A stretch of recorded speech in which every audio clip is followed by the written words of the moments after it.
नमस्कार। आध्यात्मिक वर्षा में आपका स्वागत है।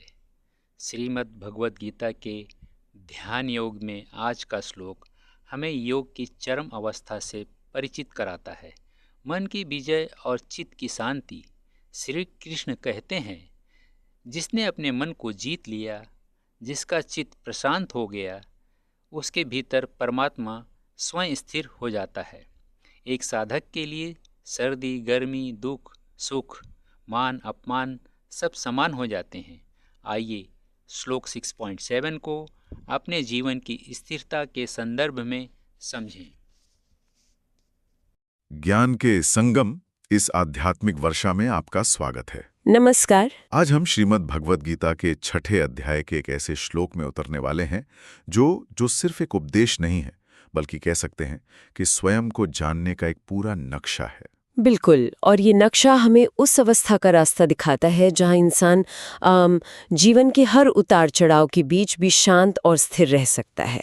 हम बात कर रहे हैं अध्याय 6 ध्यान योग के 7वें श्लोक की। ध्यान योग, यह नाम ही अपने आप में बहुत कुछ कहता है।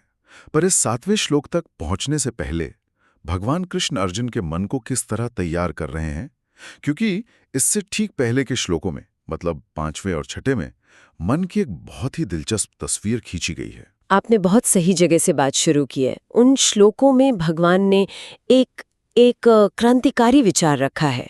आत्मैव ह्यात्मनोर बंधुर आत्मैव रिपुरात्मनः, यानी तुम्हारा मन ही तुम्हारा सबसे अच्छा मित्र है और तुम्हारा मन ही तुम्हारा सबसे बड़ा शत्रु भी। जी, ये कसौटी है। उन्होंने अर्जुन के सामने ये सवाल खड़ा कर दिया है कि तुम्हारा मन तुम्हारे लिए क्या है, एक मित्र या एक शत्रु।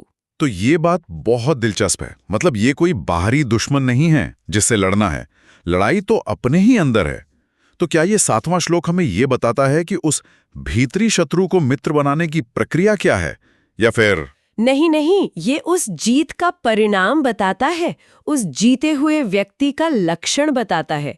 ये श्लोक एक तरह का लिटमस टेस्ट है, कह सकते हैं। अगर कोई कहता है कि उसने अपने मन को जीत लिया है, तो ये श्लोक बताता है कि उसकी अवस्था कैसी होगी। ये उस आत्म विजय का फल है, उस परम उपलब्धि का अनावरण है। और यहाँ जो बात मुझे हमेशा सोचने पर मजबूर करती है, वो है इसका माहौल। ये ज्ञान किसी शांत हिमालय की गुफा में नहीं दिया जा रहा। बिल्कुल नहीं। ये कुरुक्षेत्र के युद्ध के मैदान में दिया जा रहा है, जहां दोनों तरफ सेनाएं खड़ी हैं, शंख बजने को हैं, और अर्जुन का मन, वो तो शंका, मोह और दुख के तूफान में फंसा हुआ है। और यही इस ज्ञान की सार्वभौमिकता और व्यवहारिकता को साबित करता है। उस भीषण कोलाहल और तनाव के बीच श्री कृष्ण मन को स्थिर करने का वह रहस्य बता रहे हैं जो परमात्मा की अनुभूति का आधार है।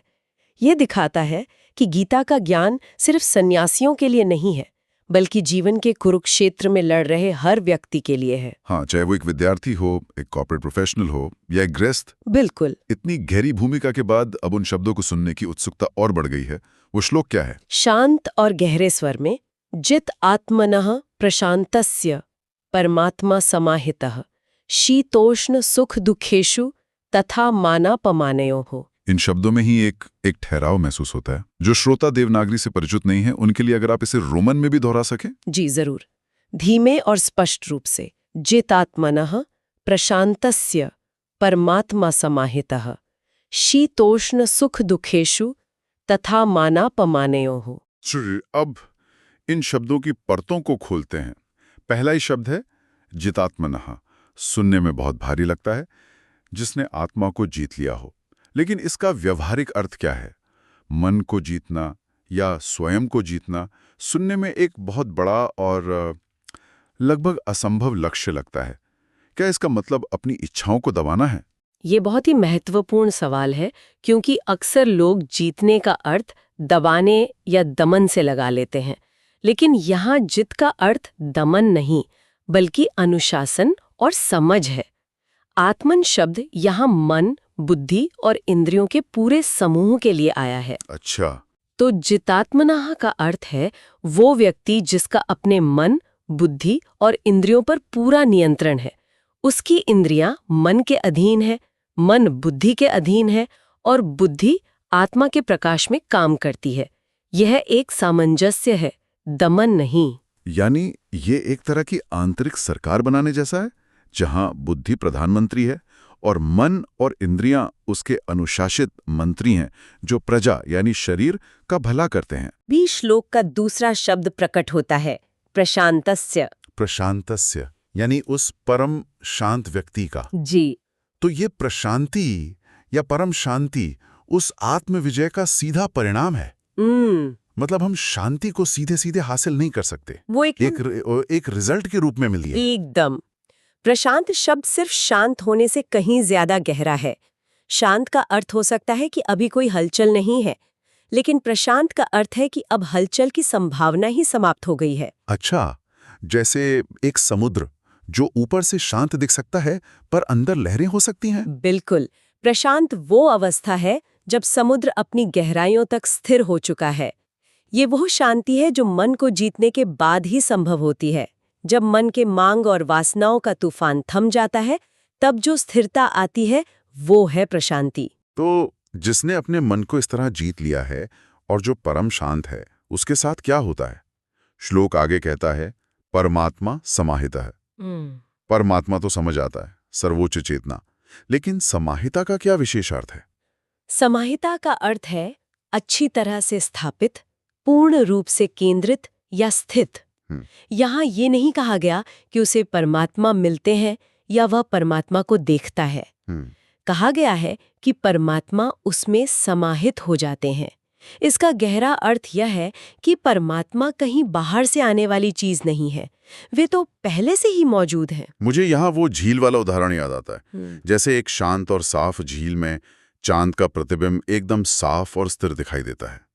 चांद तो हमेशा आसमान में रहता है, लेकिन जब झील में लहरें होती हैं तो प्रतिबिंब या तो दिखता नहीं या टूटा हुआ दिखता है। क्या समाहिता का यही अर्थ है? आपने उस रहस्य को पकड़ लिया। मन की झील जब जितात्मनः और प्रशांतिस्य की अवस्था में पहुंचती है, यानी जब सारी लहरें शांत हो जाती हैं, तो परमात्मा का प्रतिबिंब, जो हमारा सच्चा स्वरूप है, वो स्पष्ट रूप से प्रकट हो जाता है। अच्छा। समाहित शब्द ये भी बताता है कि ये स्थिति क्षणिक नहीं है, ये एक स्थायी दृढ़ अवस्था है। उस व्यक्ति के लिए परमात्मा की उपस्थिति उतनी ही सहज और स्वाभाविक हो जाती है जितनी हमारी अपनी सांस। ये तो हुई उस व्यक्ति की आंतरिक अवस्था, जो अद्भुत है। लेकिन दुनिया उसे कैसे देखेगी, या वो व्यक्ति दुनिया को कैसे देखेगा? श्लोक की दूसरी पंक्ति शायद इसी पर प्रकाश डालती है। शीतोष्ण सुख दुखेषु। बिल्कुल। अब भगवान उस आंतरिक स्थिति के बाहरी लक्षणों की बात कर रहे हैं। यहाँ द्वंद्वों की एक श्रृंखला है। पहला है शीत उष्ण, सर्दी और गर्मी। ये सिर्फ मौसम की बात नहीं है, ये जीवन में आने वाली सभी तरह की शारीरिक और भौतिक परिस्थितियों का प्रतीक है, अनुकूल और प्रतिकूल। जैसे कभी सेहत अच्छी है, कभी खराब, कभी सुविधा है, कभी असुविधा। जी। और दूसरा द्वंद्व है सुख दुखेषु, सुख और दुख में। यह मानसिक और भावनात्मक स्तर पर है। जीवन में खुशी के पल भी आते हैं और गम के भी। हाँ। कभी सफलता मिलती है, कभी असफलता। और फिर तीसरा और शायद आज के युग के लिए सबसे प्रासंगिक द्वंद्व है, तथा मानापमान्यो हो, यानी मान और अपमान में। हाँ, मान यानी सम्मान, प्रशंसा, प्रसिद्धि, और अपमान यानी अनादर, निंदा, आलोचना। ये मान अपमान वाला द्वंद्व तो आज सोशल मीडिया के युग में जैसे हर पल का संघर्ष बन गया है। एक पोस्ट पर मिलने वाले लाइक और कमेंट्स हमारा मूड तय करते हैं। किसी की प्रशंसा हमें आसमान में उड़ा देती है और किसी की आलोचना हमें जमीन पर पटक देती है। तो इस श्लोक के अनुसार वो योगी इन सब में कैसा रहता है? श्लोक में एक छोटा सा शब्द है, तथा। इसका अर्थ है उसी प्रकार, यानी वो व्यक्ति इन सभी परिस्थितियों में, सर्दी गर्मी, सुख दुख और मान अपमान में एक समान रहता है, सम रहता है। सम रहता है। इसका अर्थ ये नहीं है कि उसे गर्मी या सर्दी महसूस नहीं होती या उसे अपमान के शब्द सुनाई नहीं देते। इसका अर्थ है कि ये बाहरी घटनाएं उसके भीतर की प्रशांति को भंग नहीं कर पाती, उसका आंतरिक संतुलन बिगड़ता नहीं है। तो इसका मतलब ये उदासीनता या भाव शून्यता नहीं है, ये तो एक बहुत गहरी स्थिरता की बात हो रही है। जैसे कोई पहाड़ हो जिस पर धूप भी पड़ती है, बारिश भी होती है, बर्फ भी गिरती है, लेकिन पहाड़ अपनी जगह पर अविचल खड़ा रहता है। बिल्कुल सही। ये भाव शून्यता नहीं, बल्कि भावों पर स्वामित्व है। वो व्यक्ति बाहरी परिस्थितियों का गुलाम नहीं, बल्कि अपने आंतरिक जगत का स्वामी है। उसका सुख किसी की प्रशंसा पर निर्भर नहीं करता और उसका दुख किसी की निंदा से उत्पन्न नहीं होता। उसने अपने आनंद का स्रोत बाहर से हटाकर अपने भीतर स्थापित कर लिया है और वो स्रोत परमात्मा समाहिता है। तो अगर हम इस पूरे श्लोक को एक सूत्र में पुरोएं तो ये एक पूरी यात्रा का वर्णन है। ये एक कॉज एंड इफेक्ट चेन की तरह है। आत्मविजय से परम शांति मिलती है। परम शांति में परमात्मा का अनुभव होता है और इस अनुभव का बाहरी प्रमाण है जीवन के हर द्वंद्व में समता का भाव। आपने इसे बहुत खूबसूरती से सारांशित किया है। ये मानव चेतना के विकास का एक पूरा वैज्ञानिक खाका है। ये सिर्फ एक आध्यात्मिक उपदेश नहीं, बल्कि एक गहरा मनोवैज्ञानिक सूत्र भी है। यह हमें बताता है कि बाहरी दुनिया में शांति खोजना मतलब परिस्थितियों को या लोगों को अपने अनुकूल बनाने की कोशिश करना एक अंतहीन और थका देने वाली दौड़ है। ये बात आज की सेल्फ हेल्प और वेलनेस इंडस्ट्री पर भी एक तरह की टिप्पणी है। आजकल जोर बाहरी चीजों को ठीक करने पर है। बेहतर माहौल, पॉजिटिव वाइब्स ओनली, नकारात्मक लोगों को हटाना। लेकिन ये श्लोक तो कह रहा है कि असली काम तो भीतर होना है। बिल्कुल। जब तक सेल्फ कॉन्क्वेस्ट नहीं होगी तब तक बाहरी शांति का कोई स्थायी मतलब नहीं। क्या ये आज की सोच के एकदम विपरीत नहीं है? ये विपरीत भी है और पूरक भी। बाहरी माहौल को सुधारना गलत नहीं है, लेकिन गीता की दृष्टि यह है कि अगर आपकी आंतरिक स्थिति मजबूत नहीं है तो आप हमेशा बाहरी परिस्थितियों के रहमो करम पर रहेंगे। सही बात है। आज माहौल अच्छा है तो आप खुश, कल माहौल खराब हो गया तो आप दुखी। ये एक तरह की गुलामी है। गीता आपको उस गुलामी से मुक्ति का मार्ग दिखा रही है। वो कह रही है कि अपनी स्थिरता का रिमोट कंट्रोल अपने हाथ में रखो, दूसरों के या परिस्थितियों के हाथ में नहीं। तो ये श्लोक एक तरह से हमें शक्ति का सही स्रोत बता रहा है। शक्ति दूसरों को नियंत्रित करने में नहीं, बल्कि स्वयं को अनुशासित करने में है। जी। शांति दूसरों से प्रशंसा पाने में नहीं, बल्कि अपने आत्मस्वरूप में स्थित होने में है। निसंदेह। और ये एक बहुत ही सशक्त बनाने वाला एम्पावरिंग विचार है। ये आपको विक्टिमहुड से बाहर निकालता है। आप ये कहना बंद कर देते हैं कि उसकी वजह से मेरा मूड खराब हो गया या हालात ऐसे थे इसलिए मैं परेशान हो गया। आप अपनी मानसिक और भावनात्मक स्थिति की जिम्मेदारी खुद लेना सीखते हैं। बिल्कुल, और यही जितात्मना की यात्रा का पहला कदम है। तो ये श्लोक हमें एक आदर्श अवस्था तो दिखाता है, लेकिन क्या ये उस तक पहुंचने का कोई संकेत भी देता है? एक आम इंसान जो मान अपमान से तुरंत प्रभावित हो जाता है, वो इस समता का अभ्यास कैसे शुरू करें? ये अभ्यास छोटे छोटे कदमों से ही शुरू होता है। जब अगली बार कोई प्रशंसा करें तो उत्साह में बहकने की बजाय एक पल रुककर देखें कि ये प्रशंसा शरीर या मन के किस हिस्से को अच्छी लग रही है। और जब कोई आलोचना करे तो तुरंत प्रतिक्रिया देने की बजाय उस चुभन को साक्षी भाव से महसूस करने की कोशिश करें। ये देखना कि ये अपमान का भाव मेरे भीतर उठ रहा है, पर मैं ये भाव नहीं हूं। धीरे धीरे उस भाव और अपने सच्चे स्वरूप मैं के बीच एक दूरी बनने लगती है। यही दूरी स्वतंत्रता की शुरुआत है। ये तो चेतना के स्तर पर एक बहुत बड़ा बदलाव है। ये हमें सिखाता है कि हम अपने विचारों और भावनाओं के बराबर नहीं हैं, बल्कि हम उन्हें देखने वाले हैं। और शायद यही आत्मविजय का सार है। आपने बिल्कुल सही समझा। जब तक हम अपनी हर भावना और हर विचार से खुद को जोड़कर देखते रहेंगे, तब तक हम उसके गुलाम बने रहेंगे। जिस क्षण हम उनसे एक कदम पीछे हटकर उन्हें देखना सीख जाते हैं, उसी क्षण हम स्वामी बनने की प्रक्रिया में प्रवेश कर जाते हैं। ये श्लोक उसी स्वामी का चित्र है जो अपने आंतरिक साम्राज्य का निर्विवाद शासक है, और इसीलिए बाहरी दुनिया का कोई भी द्वंद्व उसे सिंहासन से हिला नहीं सकता। इस एक श्लोक में इतनी गहराई है कि यह जीवन भर के लिए साधना का विषय बन सकता है। स्वयं पर विजय से शुरू होकर द्वंद्वों से परे जाने तक का यह सफर वास्तव में मनुष्य होने का सर्वोच्च लक्ष्य है। और यह लक्ष्य किसी विशेष धर्म या पंथ का नहीं, बल्कि हर उस व्यक्ति का है जो अपने जीवन को सतही तौर पर जीने की बजाय उसकी गहराइयों में उतरना चाहता है, जो बाहरी शोर में शांति खोजने की बजाय अपने भीतर के संगीत को सुनना चाहता है। अब तक हमने श्लोक का संदर्भ और भाव समझा। जी। अब आगे हम इसके गहरे अर्थ और इसके पीछे छिपे दर्शन की ओर बढ़ेंगे। आध्यात्मिक वर्षा, जो एक ज्ञान का संगम है, उसमें आपका स्वागत है।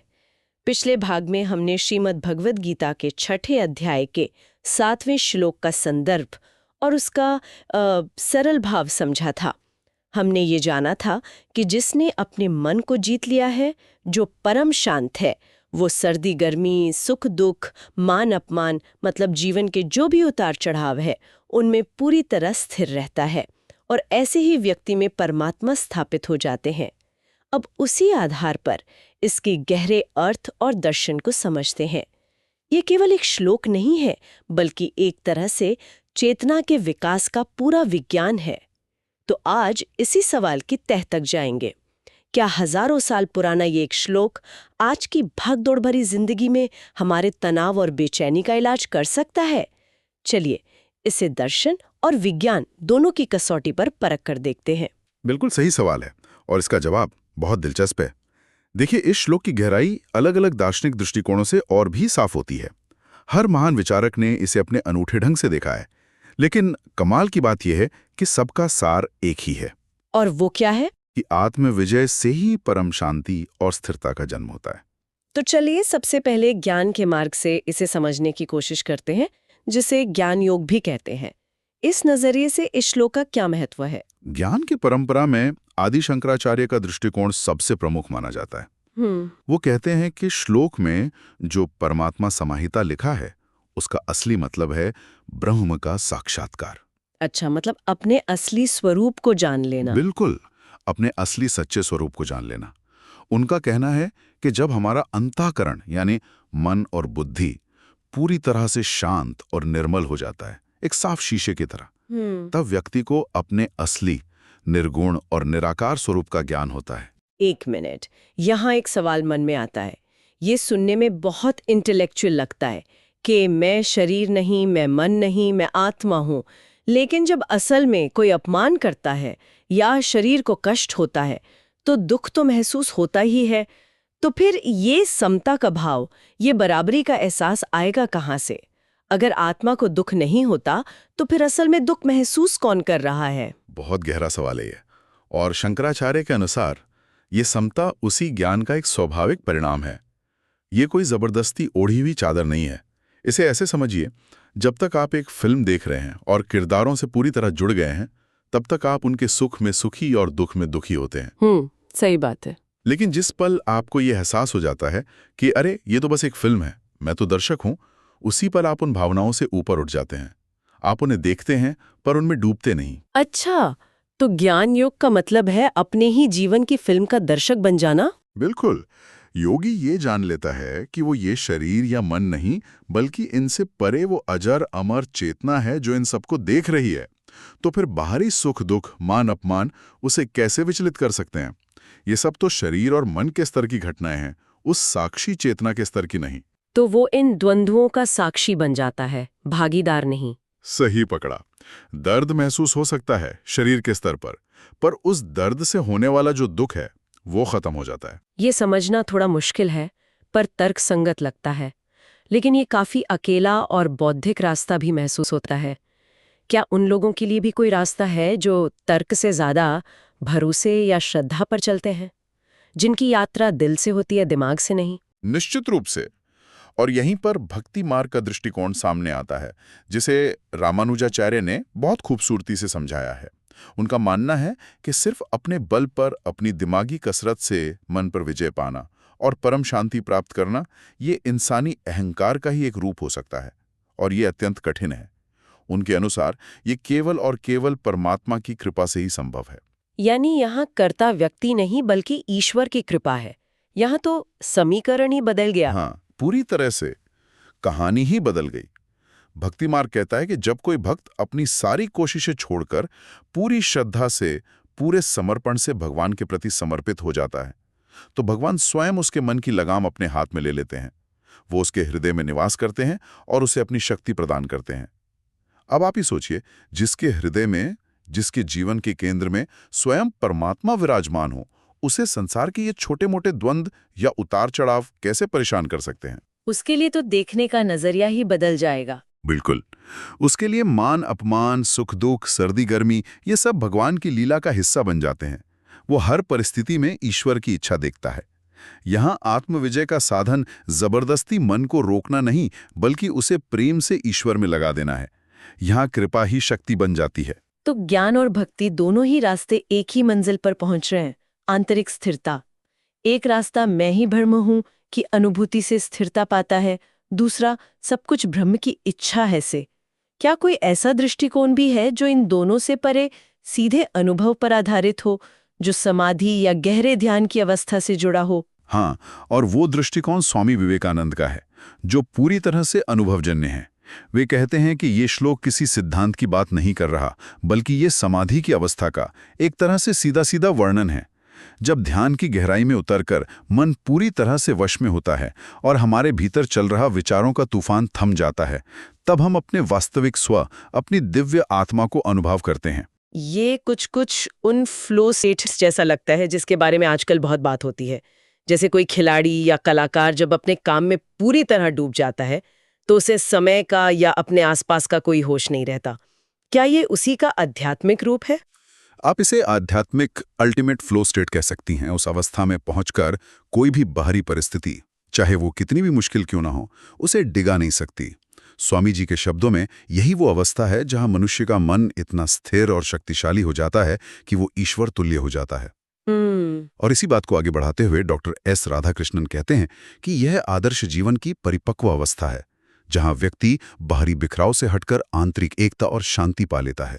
ये मानवीय गरिमा और आध्यात्मिक स्वतंत्रता का शिखर है। ये दर्शन हजारों साल पुराना है, लेकिन बातें आज भी उतनी ही सच्ची लगती हैं। पर यहाँ एक बड़ा सवाल खड़ा होता है, क्या आज का विज्ञान भी इन बातों को किसी रूप में स्वीकार करता है, या मन को जीतना और शांत होना सिर्फ एक आध्यात्मिक कल्पना है जिसका कोई वैज्ञानिक आधार नहीं? और अब हम इस चर्चा के सबसे रोचक हिस्से में आ गए हैं। आज का विज्ञान, खासतौर पर न्यूरोसाइंस और मनोविज्ञान, वो उन्हीं सत्यों की पुष्टि कर रहा है जिनकी बात गीता में हजारों साल पहले कही गई थी। इसे एक एक करके समझते हैं। हाँ, बिल्कुल। पहले न्यूरोसाइंस की बात करते हैं। हमारे दिमाग में एक खास नेटवर्क होता है जिसे डिफॉल्ट मोड नेटवर्क या डीएमएन कहते हैं। डिफॉल्ट मोड नेटवर्क ये क्या करता है? इसका काम है हमें अतीत की बातों में उलझाए रखना, भविष्य की चिंताएं करवाना, अपने बारे में सोचते रहना, दूसरों से अपनी तुलना करना। जब भी हम कोई काम फोकस से नहीं कर रहे होते तो हमारा मन इसी डीएमएन में भटकता रहता है। संक्षेप में यही हमारी ज्यादातर मानसिक अशांति और बेचैनी का अड्डा है। अच्छा, तो ये डीएमएन एक तरह से हमारे दिमाग का स्क्रीन सेवर है। बिल्कुल। जो अपने आप चालू हो जाता है जब हम किसी चीज पर ध्यान नहीं दे रहे होते। और अक्सर इस स्क्रीन सेवर पर चिंता और पछतावे वाली फिल्में चलती रहती हैं। क्या खूबसूरत एनालॉजी दी है, बिल्कुल यही है। और अब सबसे दिलचस्प बात, वैज्ञानिक शोध ये बताते हैं कि ध्यान यानी मन को साधने का अभ्यास इस डीएमएन की अति सक्रियता को सीधे सीधे कम करता है। एक मिनट, तो आप कह रही हैं कि जब मेरा मन बेवजह की बातों में भटकता है कि कल मीटिंग में क्या होगा या 10 साल पहले ऐसा क्यों हुआ था, तो वो असल में मेरे दिमाग का एक हिस्सा है जिसे डीएमएन कहते हैं। और गीता में हजारों साल पहले ही जितात्मनः यानी मन को जीत कर इसे शांत करने का तरीका बता दिया गया था। ये तो कमाल की बात है। ये कमाल से भी बढ़कर है। ये प्राचीन ज्ञान और आधुनिक विज्ञान का संगम है। जब डीएमएन शांत होता है तो मन भी शांत, प्रशांतस्य होता है। और इसका शारीरिक असर भी नापा जा सकता है। तनाव पैदा करने वाला हार्मोन कोर्टिसोल का स्तर घटता है। अच्छा। और शांति व संतुष्टि देने वाले न्यूरोट्रांसमीटर जैसे सेरोटोनिन और डोपामाइन संतुलित हो जाते हैं।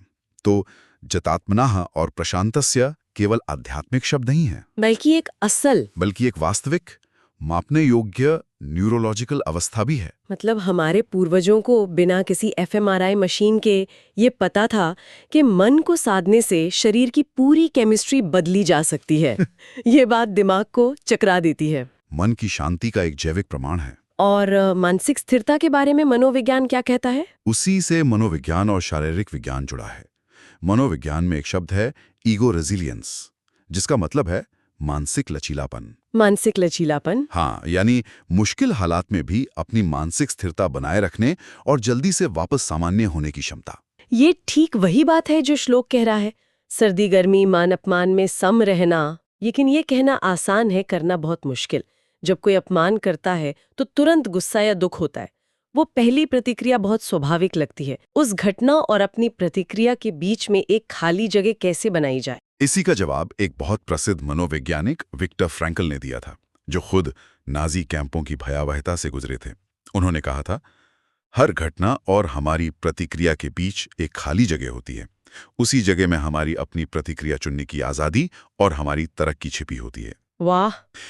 यही इस श्लोक का मनोवैज्ञानिक सार है। प्राचीन स्टोइक दर्शन भी तो यही सिखाता है कि जो चीजें हमारे नियंत्रण से बाहर हैं, जैसे मौसम का बदलना या दूसरों का हमारे बारे में क्या सोचना, उनके लिए विचलित नहीं होना चाहिए, है ना? सही बात है। सर्दी, गर्मी, मान अपमान, ये सब हमारे नियंत्रण से बाहर हैं, लेकिन इनके प्रति शांत रहना वो हमारे नियंत्रण में है। मन और मनोविज्ञान की बात तो समझ आए, लेकिन क्या इसका हमारे शरीर पर भी कोई सीधा प्रभाव पड़ता है? मतलब क्या शांत रहने से हमारी सेहत भी अच्छी होती है? सीधा और बहुत गहरा प्रभाव पड़ता है। जब हम लगातार तनाव, चिंता या गुस्से में रहते हैं तो हमारा फाइट या फ्लाइट सिस्टम, जिसे सिंपैथेटिक नर्वस सिस्टम कहते हैं, हमेशा एक्टिवेट रहता है। यह सिस्टम हमें असली खतरे के समय बचाने के लिए बना है, जैसे कोई जंगली जानवर सामने आ जाए। लेकिन आज की दुनिया में ट्रैफिक जाम, बॉस की डांट या सोशल मीडिया पर कोई बुरा कमेंट भी इसी सिस्टम को चालू कर देता है। और जब ये सिस्टम लगातार चालू रहे तो शरीर पर क्या असर होता है? शरीर को लगता है कि वो हर समय एक लड़ाई लड़ रहा है। इससे ब्लड प्रेशर बढ़ता है, दिल की धड़कन तेज रहती है, पाचन क्रिया बिगड़ जाती है और हमारी इम्यूनिटी यानी रोगों से लड़ने की शक्ति कमजोर हो जाती है। ज्यादातर लाइफस्टाइल से जुड़ी बीमारियां इसी सिस्टम के हमेशा चालू रहने का नतीजा है। ये तो डरावना है। जी हाँ। तो फिर इसका समाधान क्या है? श्लोक में बताई गई शांति इसमें कैसे मदद करती है? जब हम द्वंद्वों में शांत और सम रहना सीखते हैं तो हम इस फाइट या फ्लाइट सिस्टम को बंद करना सीख जाते हैं, और तब हमारे शरीर का दूसरा सिस्टम, रेस्ट एंड डाइजेस्ट यानी पैरासिम्पैथेटिक नर्वस सिस्टम, सक्रिय होता है। Rest and digest. हाँ, जैसा कि नाम से ही जाहिर है, इसका काम शरीर को आराम देना, ऊर्जा को बचाना और शरीर की मरम्मत करना है। इसका सीधा परिणाम है सामान्य रक्तचाप, स्थिर हृदय गति और एक मजबूत प्रतिरक्षा प्रणाली। मतलब मन की शांति सीधे तौर पर तन के स्वास्थ्य से जुड़ी हुई है। बिल्कुल। वाह, ये तो अद्भुत है।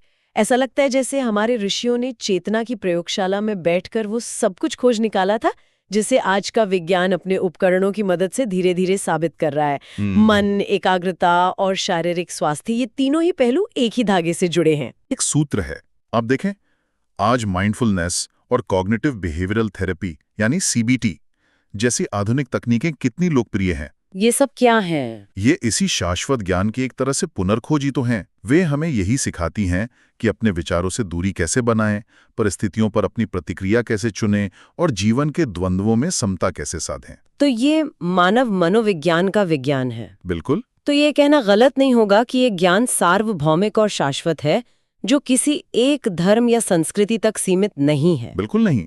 मन पर विजय पाना, शांत होना और जीवन के उतार चढ़ाव में स्थिर रहना, ये हर इंसान की जरूरत है, चाहे वो किसी भी देश या काल में क्यों ना हो। हमने देखा कि कैसे दर्शन इसे आत्मा की स्वतंत्रता कहता है और विज्ञान इसे एक स्वस्थ और संतुलित मस्तिष्क और शरीर की अवस्था मानता है। दोनों एक ही सच की ओर इशारा कर रहे हैं। लेकिन ये श्लोक केवल समझने के लिए नहीं है। असली बात यह है कि इसे जीवन में कैसे उतारा जाए। रोजमर्रा की चुनौतियों में, अपने रिश्तों में और अपने काम में इस संतुलन को कैसे साधा जाए। अब अगले भाग में हम इसी पर बात करेंगे। द डीप डाइव में आपका एक बार फिर से स्वागत है।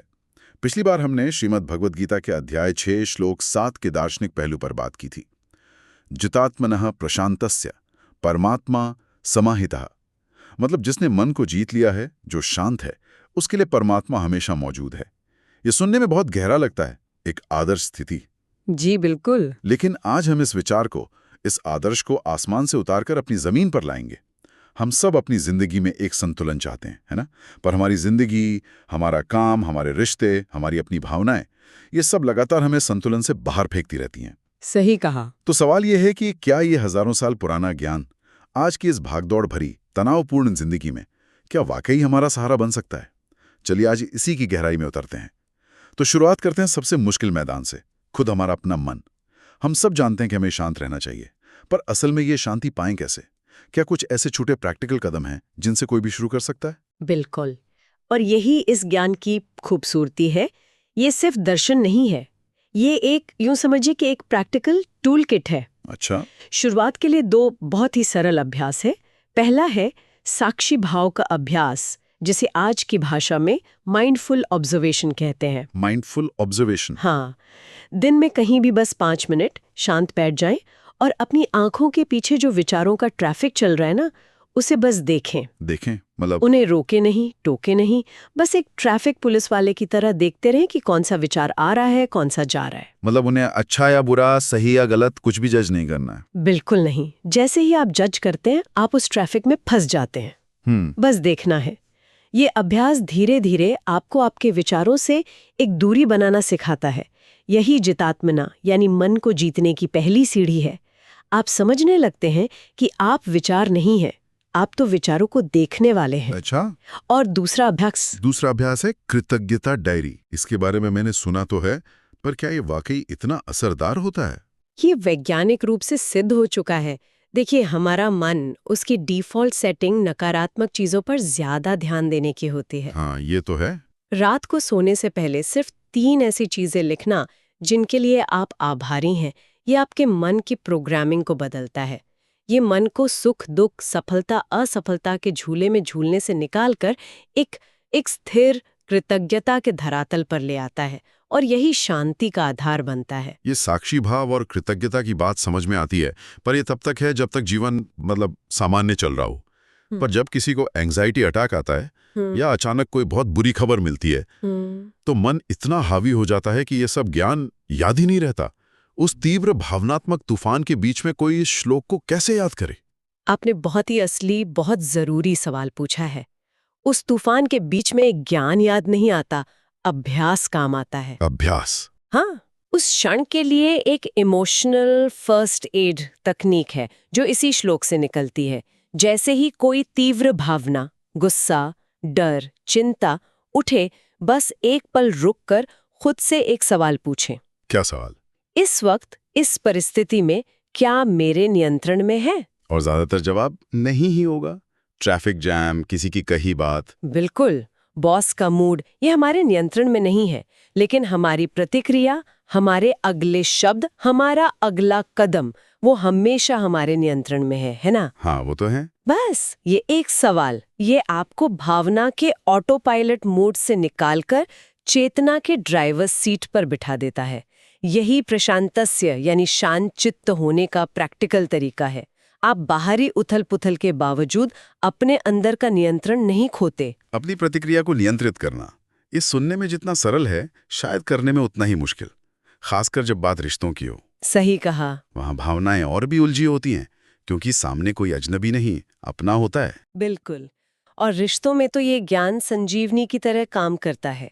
सोचिए, परिवार में किसी बहस के दौरान किसी अपने ने कोई चुभने वाली बात कह दी। हमारा पहला आवेग क्या होता है? पलटकर उससे भी ज्यादा चुभने वाला जवाब देना, खुद को सही साबित करना। हाँ, बिल्कुल, क्योंकि उस वक्त आत्मसम्मान पर चोट लगती है।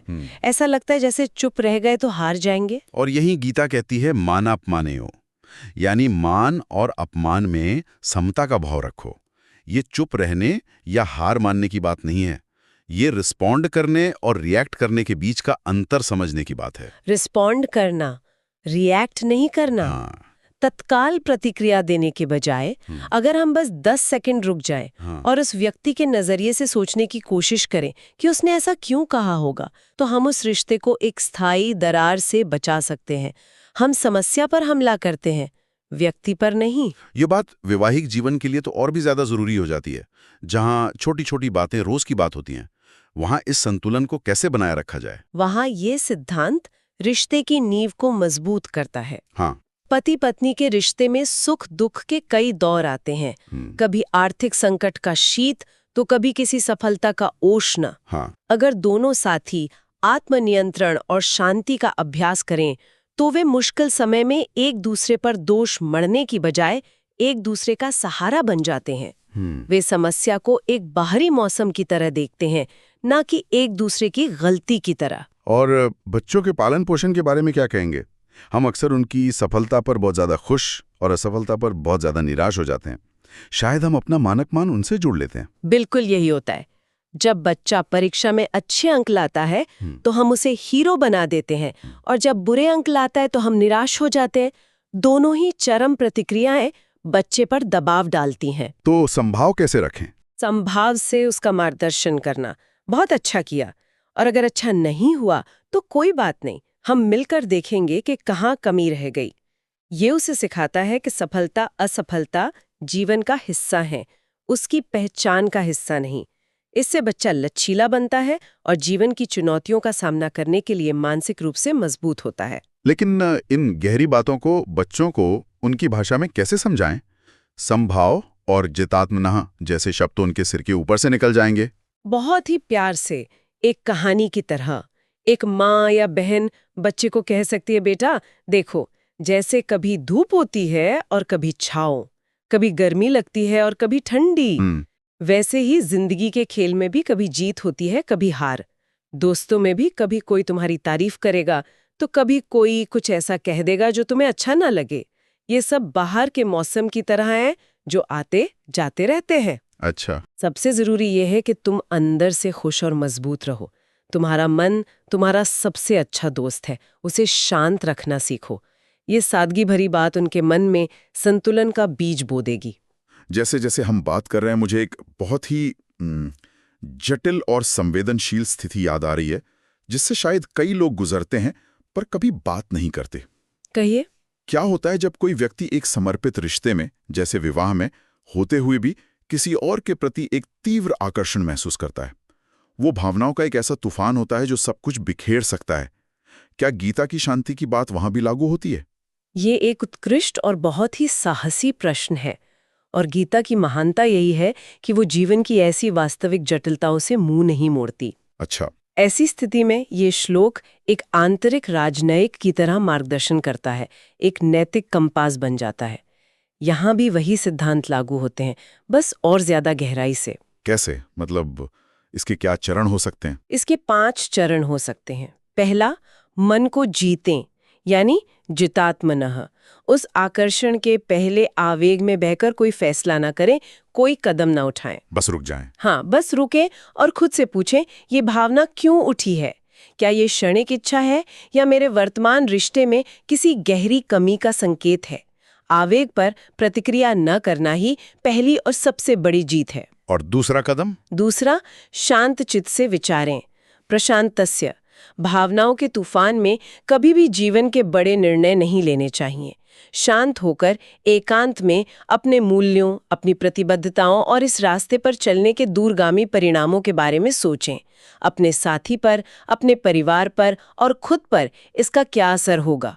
और तीसरा कदम क्या होगा? उस भावना को दबा देना? नहीं, दबाना नहीं, समता से देखना, ये तीसरा कदम है। इस तीव्र आकर्षण को जीवन में आने वाली एक ठंड गर्मी की लहर की तरह देखें। ये एक शक्तिशाली अनुभव है, लेकिन ये भी गुजर जाएगा। इसके मिलने या ना मिलने के विचार से अपने आंतरिक संतुलन को भंग न होने दें। ठीक है। और चौथा? चौथा कदम है, ऊर्जा को रचनात्मक मोड़ दें। हर भावना एक ऊर्जा है। इस तीव्र भावनात्मक ऊर्जा को नष्ट करने की बजाय इसे किसी सकारात्मक दिशा में मोड़ दें। कोई नई कला सीखें, किसी सामाजिक कार्य में लग जाएं, या सबसे बेहतर, उस ऊर्जा को अपने जीवन साथी के साथ अपने रिश्ते को फिर से जीवंत करने और गहरा बनाने में लगाएं। और अंतिम समाधान? 5वां और अंतिम कदम है राजनयिक समाधान। इसका अर्थ है किसी को भी ठेस पहुंचाए बिना अपने व्यवहार से सीमाओं को बहुत स्पष्ट कर देना। अपने परिवार और अपनी प्रतिबद्धता के प्रति सम्मान बनाए रखना ही असली आत्मविजय है। ये दिखाता है कि आप अपनी भावनाओं के गुलाम नहीं, बल्कि उनके स्वामी हैं। वाह, ये रिश्तों की बहुत गहरी और व्यवहारिक समझ है। ये दिखाता है कि गीता केवल मोक्ष का ग्रंथ नहीं, बल्कि रोजमर्रा की उलझनों को सुलझाने की एक गाइड बुक भी है। बिल्कुल। रिश्तों की ये ऊर्जा प्रबंधन की बात मुझे काम की जगह, यानी हमारी प्रोफेशनल लाइफ की याद दिलाती है। वहां भी सफलता असफलता और मान अपमान का खेल लगातार चलता रहता है। बिल्कुल चलता है। और कार्यस्थल पर भी ये सिद्धांत उतना ही कारगर है। सोचिए, एक टीम लीडर है जिसका बड़ा प्रोजेक्ट बुरी तरह फेल हो गया है। उसके ऊपर मैनेजमेंट का दबाव है, टीम निराश है। ये असफलता की शीत और अपमान की स्थिति है। हाँ। एक सामान्य व्यक्ति या तो टूट जाएगा या दूसरों पर दोष मढ़ने लगेगा। लेकिन एक जितात्मना लीडर क्या करेगा? एक संतुलित लीडर इस असफलता को एक घटना की तरह देखेगा, अपनी पहचान की तरह नहीं। वो आपा नहीं खोएगा। वो शांत चित प्रशांतस्य होकर टीम को इकट्ठा करेगा, अपनी जिम्मेदारी स्वीकार करेगा और पूछेगा, ठीक है, ये हो गया, अब हम इससे क्या सीख सकते हैं और आगे क्या कर सकते हैं। वो संकट में अपनी टीम को स्थिरता देता है। और सफलता में? वही लीडर जब कोई बड़ी सफलता हासिल करता है तो वो अहंकार के उष्ण में जलता नहीं, बल्कि उस सफलता का श्रेय अपनी टीम के साथ बांटता है। यही सच्चा नेतृत्व है। और क्या ये ज्ञान समाज के हर वर्ग के लिए उपयोगी है, जैसे कि युवा, महिलाएं या वरिष्ठ नागरिक? क्या सबके लिए इसमें कुछ है? ये ज्ञान सार्वभौमिक है, इसीलिए ये हजारों साल बाद भी प्रासंगिक है। युवाओं के लिए सोचिए, आज उन पर परीक्षा के नंबरों का कितना दबाव है, और फिर सोशल मीडिया की दुनिया है जहां लाइक्स आज का मान है और ट्रोल्स आज का अपमान। बिल्कुल। ये श्लोक उन्हें सिखाता है कि अपनी कीमत इन बाहरी चीजों से ना आंकें, अपने लक्ष्य पर टिके रहें, चाहे दुनिया तारीफ करे या आलोचना। और महिलाओं के लिए इसका क्या विशेष महत्व है? उनके जीवन में तो भूमिकाएं और भी बहुस्तरीय होती हैं। महिलाओं के लिए ये ज्ञान आंतरिक शक्ति का एक बहुत बड़ा स्रोत है। चाहे वो गृहिणी हो, जो अक्सर परिवार की भावनात्मक धुरी होती हैं, घर के अनगिनत अनदेखे कामों के बीच वो अपने मन की शांति बनाए रखने के लिए छोटे छोटे पल निकाल सकती हैं। जब वो स्वयं संतुलित होती हैं तो पूरे परिवार को संतुलित रखती हैं। और कार्यरत महिलाओं के लिए? एक कार्यरत महिला जो ऑफिस की राजनीति और प्रतिस्पर्धा में उलझे बिना शांत रहकर अपने काम से अपनी पहचान बनाती है। एक माँ, एक बहन, एक पत्नी के रूप में जब वो शांत और स्थिर होती है तो वो अपने आसपास के लोगों के लिए एक लंगर बन जाती है, एक सहारा। आपने पुरुषों और अन्य प्रोफेशनल्स का भी जिक्र किया था। निश्चित रूप से पुरुषों पर अक्सर प्रदाता होने और अपनी भावनाओं को न दिखाने का सामाजिक दबाव होता है। व्यवसाय में लाभ, हानि, सामाजिक प्रतिष्ठा का उतार चढ़ाव, इन सब के बीच धैर्य बनाए रखना और घबराहट में नहीं बल्कि शांत भाव से निर्णय लेना इस श्लोक की सीख है। और एक उदाहरण जो इस सिद्धांत को बहुत खूबसूरती से जीवित करता है वो है एक डॉक्टर का। अच्छा। सोचिए, इमरजेंसी वार्ड में एक डॉक्टर एक मरीज को बचा लेता है जो उसके लिए सुख है, और अगले ही पल वो दूसरे मरीज को खो देता है जो दुख है। उसे हर हाल में शांत और स्थिर रहना पड़ता है। हाँ, क्योंकि अगर वो अपनी भावनाओं में बह गया तो वो अगले मरीज की मदद नहीं कर पाएगा।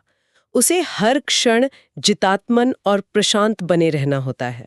आज की इस पूरी चर्चा से जो एक बात निकल कर आ रही है वो बहुत गहरी है, और मुझे लगता है कि ये हमारे जीवन को देखने का नजरिया बदल सकती है। शांत माहौल।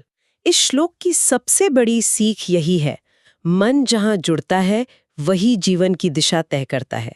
अगर मन सुख, दुख, मान, अपमान, ठंड, गर्मी जैसी बाहरी चीजों से जुड़ेगा तो जीवन एक पेंडुलम की तरह डोलता रहेगा, कभी इस छोर पर कभी उस छोर पर।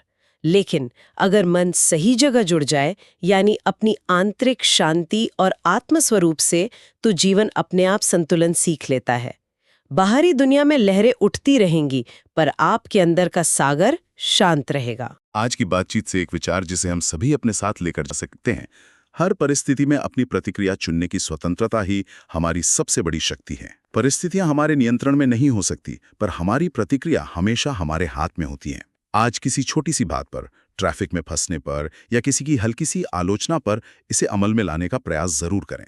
और एक विनम्र आग्रह, अगर आपको लगता है कि आज की बातों ने आपके मन को कहीं छुआ है तो इस ज्ञान को दूसरों तक भी पहुंचाइएगा। ज्ञान बांटने से ही बढ़ता है और इससे समग्र मानवता को लाभ मिलेगा। हम जल्दी मिलेंगे अगले श्लोक की गहराइयों में उतरने के लिए। तब तक अपना ध्यान रखें। ये जीवन मार्गदर्शन श्रीमद् भगवद गीता अध्याय 6 श्लोक 7 पर आधारित है। ये गूढ़ और बृहद संकलन और लेखन कैप्टन श्याम बहादुर चौहान द्वारा किया गया है। श्री कृष्ण का यह उपदेश हमें निर्भरता से स्वतंत्रता की ओर ले जाता है। जब मन नियंत्रित होता है वही हमारा सबसे बड़ा सहायक बन जाता है, और जब मन भटका हुआ होता है वही सबसे बड़ा अवरोध। इसलिए गीता कहती है, अपना हाथ स्वयं थामो। आध्यात्मिक वर्षा में हम गीता को केवल सुनते नहीं, अपने जीवन में दिशा बनाने में लगाते हैं। अगले श्लोक में हम यह आत्मयात्रा की ओर और गहरी दिशा में बढ़ेंगे।